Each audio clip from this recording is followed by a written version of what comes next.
Last time I was kind of talking about stocking your tanks and selecting your species and stuff like that.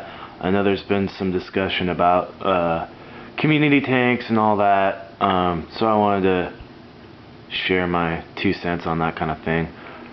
These are, first I wanted to kind of dive into what I got going on in the 10. This is just a regular run-of-the-mill 10-gallon tank, homemade background out of styrofoam and quick drying cement. Took me a while to make it, get it all dialed in. The fish in here are Lamprolongi ocellatus, which is a shell-dwelling cichlid, one of the smaller cichlids found in the world, also from Lake Tanganyika as my other fish are. Same water parameters, same pretty much everything. I got them in a species only tank too. These guys being so small, anything that's big enough to eat them is probably going to eat them. And they kind of do better in a species tank, I believe. This is the first time I've kept them though, and they seem to be kind of chilling, doing well. But these guys are found throughout the lake, Lake Tanganyika, which is a very old lake, dated 10 to 20 million years old, has been geographically isolated for that entire time, and in which time crazy amounts of different cichlids have evolved in there.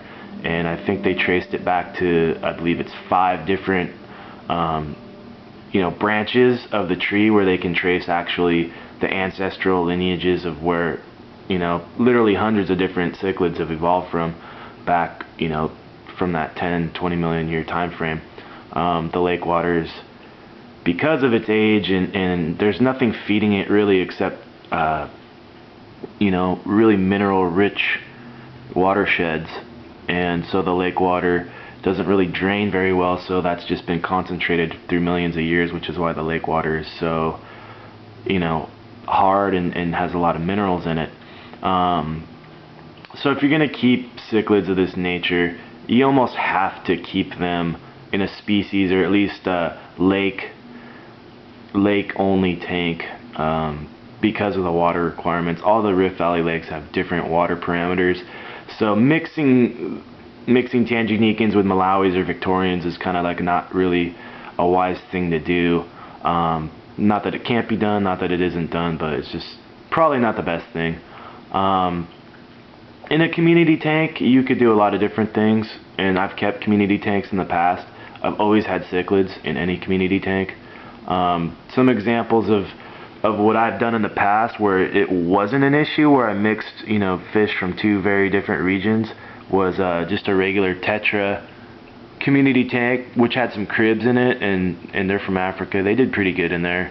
Also, I've had rainbows with rams, which are kind of from 2 different areas, and you see a lot of people doing that. In a community tank, you can mix species from different parts of the world, provided that they have similar water requirements, their pH, their KH, temperature, desired habitat, all of that, and that they're not going to be aggressive towards each other.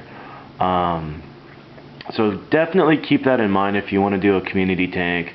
And once again, know how big the fish are going to get. Don't get a fish that's going to outgrow your aquarium in a couple months. If you really want to fish, save up, buy a tank big enough for it, or change it up and get something that'll fit in what you have.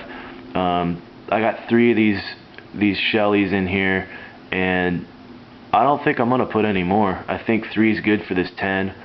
They're not gonna get a whole lot bigger, but they need their territories. So that's my 2 cents. Subscribe, ask questions. I'm here for you guys. I'm having fun doing it, and thanks for watching. Later.